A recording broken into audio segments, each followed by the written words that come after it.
जब तक आंचलिक भाषा का प्रभाव नहीं होगा तब तक आप अपने फ्लेवर को नहीं दे सकते, आप अपने तेवर को नहीं दे सकते। ये व्यर्थ किया आलाप गाना छोड़ दे, वेदना के फिर वही सब ताप गाना छोड़ दे, और कंठ में भर चेतना के स्वर जगा जा तू अलग, वरदान गाहे रागिणी अभिशाप। प्रत्येक भारतीय का ये दायित्व होना चाहिए कि वो हिंदी की समृद्धता पर काम करे। नमस्कार, आप देख रहे हैं इम्पैक्ट लाइव। आज हमारे साथ मौजूद है एक ऐसी कवित्री जो बड़ी प्रखरता से बोलती है, बड़ी ओजस्वी बोलती है। जी हाँ, आज मैं मिलवाने जा रहा हूं आप सभी को नागपुर की धरती से आई हुई कवित्री श्रद्धा शौर्य जी से। मैम, आपका अभिनंदन है हमारे साथ। धन्यवाद, बहुत बहुत आभार। मैम, सबसे पहला सवाल मेरा यह रहेगा कि वर्तनी का जो दोष को आप कैसे देखती हैं, खासतौर पे जो बिहार, यूपी जैसे राज्यों में उच्चारण सही नहीं हो पाता है, तो हिंदी साहित्य एक अपनी महत्व रखती है जहाँ पे आप सही उच्चारण कर सके, तो उसे आप कैसे देखती हैं? वर्तनी या उच्चारण का दोष तो अलग चीजें हैं। वर्तनी का दोष मुझे लगता है पढ़ के ठीक होता है, और उच्चारण का जो दोष है वो आंचलिक भाषा के प्रभाव से आता है। और जब तक आंचलिक भाषा का प्रभाव नहीं होगा तब तक आप अपने फ्लेवर को नहीं दे सकते, आप अपने तेवर को नहीं दे सकते। जब भूषण लिखते हैं, बुंदेली में लिखते हैं, तो साजी चतुरंग से नरंग में तुरंग चढ़ी सरजा, शिवाजी जंग जीतन चलत है, शिवाजी नहीं है। तो ये जो आंचलिक भाषा का प्रभाव है वो हिंदी को समृद्ध बनाता है। फिर वो मैथिली हो, भोजपुरी हो, बुंदेली हो, बघेली हो, वो जो प्रभाव है वो हमेशा समृद्धता की ओर ही जाता है। आप यदि खड़ी बोली में अच्छा लिखना चाहते हैं, अपने दोषों को ठीक करना चाहते हैं, तो बहुत अच्छी बात है, जरूरी भी है।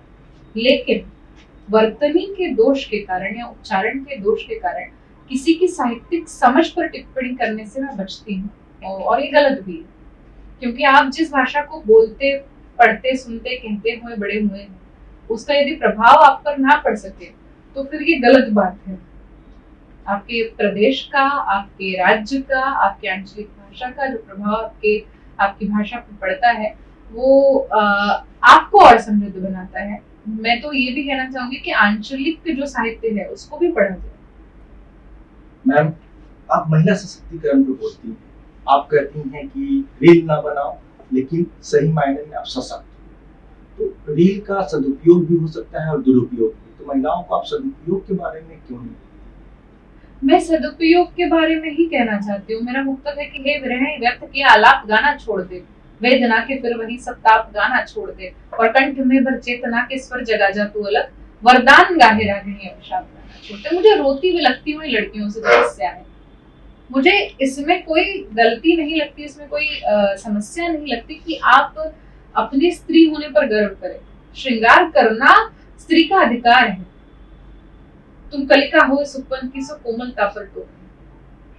Feminism is all about embracing the delicacy and being fierce at the same time. आप माँ कालिका का रूप देखिए, आप जगदम्बा का रूप देखिए, नख से शिख तक पूरी तरह श्रृंगारित है। लेकिन शक्ति का संचार जो है ना, वो उस कोमलता में ही है। आप जरूर रील बनाएंगे, लेकिन ऐसी ना बनाइए जो आपत्तिजनक है। आप रोइए मत इंस्टाग्राम में आकर, आप सिंपैथी का विक्टिम कार्ड मत खेलिए। आप गार्गी, अपाला, घोषा, चेन्नम्मा की वंशजाएं हैं। अगर आप मुन्नी बदनाम हुई कर रही हैं तो फिर मुझे आपत्ति।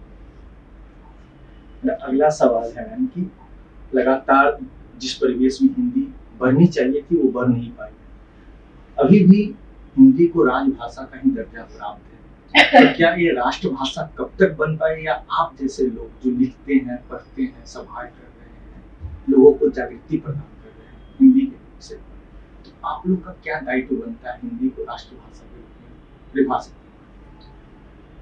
पहली बात, बढ़ नहीं रही है जो आपने मुद्दा उठाया। तो कोई भी भाषा जब तक रोजगार की भाषा नहीं बनती तब तक वो बढ़ेगी नहीं।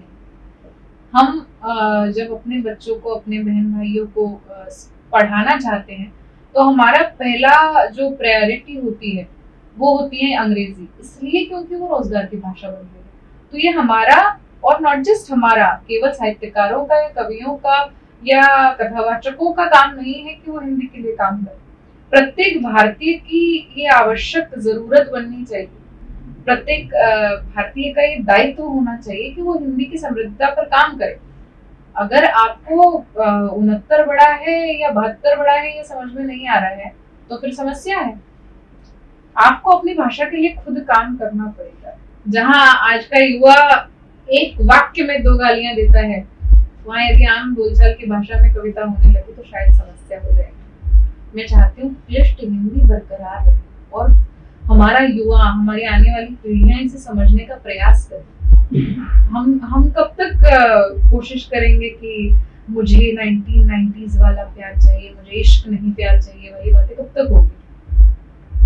ऐसे लोगों को तीर नहीं बाण मारना चाहिए। ये बहुत आवश्यक है कि हम हमारी भाषा की समृद्धता को बरकरार रखें। अगेन हम दिनकर के वंशज हैं, हमने रश्मिरथी पढ़ी है, कुरुक्षेत्र पढ़ी है, हमने उर्वशी पढ़ी है और उसके बाद हमने संस्कृति के 4 अध्याय भी पढ़े। एक व्यक्ति का इवोल्यूशन यदि आपको देखना है तो आप दिनकर को पढ़िए और अगर उसके बाद आपको अपनी भाषा पे प्रभाव नहीं दिखता है तो फिर बात कीजिए। मैं आखिरी सवाल की ओर अग्रसर हो रहा हूँ। मैं मुख्य रूप से बात करूँ तो सिर्फ हिंदी दिवस या हिंदी पखवाड़ा मना लेने से क्या हिंदी साहित्य आगे बढ़ पाएगा? कभी नहीं बढ़ पाएगा हिंदी साहित्य केवल हिंदी पखवाड़ा मनाने से। हिंदी साहित्य तब बढ़ पाएगा जब धूल झटक के किताबें पढ़ी जाएंगी।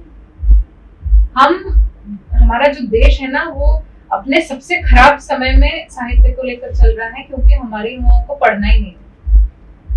आप चंद्रगुप्त को उठाकर पढ़िए, आपको भाषा की क्लिष्टता के विषय में सोचना बंद कर देंगे।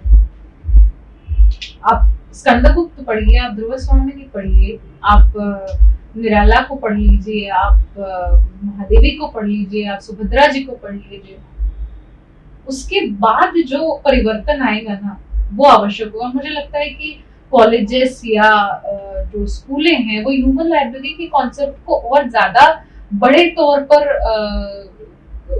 उन चीजों में अपनी रुचि ले, क्योंकि जब तक आप साहित्य को पढ़ेंगे नहीं तब तक आप भाषा के प्रति आपकी जो संवेदना है वो जागृत नहीं होगी।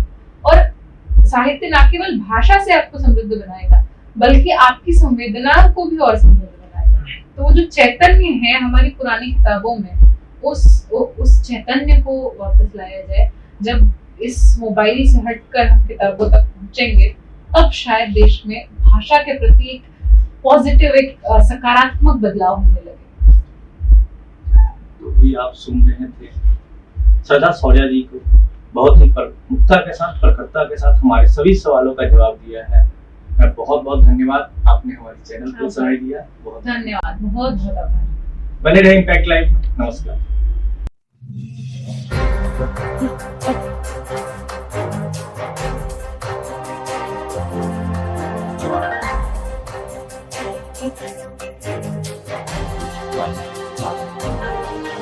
Right.